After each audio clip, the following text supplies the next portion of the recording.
પાલક poha bytes બનાવવા માટે સૌથી પહેલા પાલકને આ રીતે ઝીણી સમારી એમાં ગાજર, પલાળેલા પૌવા, બાફેલા બટાકાનો મસાલો, લીલા મરચાની પેસ્ટ, થોડા ધાણા અને બધા જ બેઝિક મસાલા એડ કર્યા બાદ 2 ચમચી જેટલો ચણાનો લોટ એડ કરીશું અને બધું જ બરાબર મિક્સ કરી લઈશું.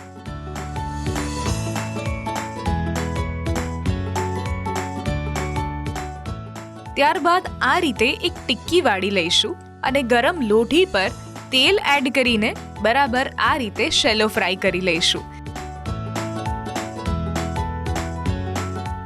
તૈયાર છે આપણી પાલક પોહા બાઇટ્સ.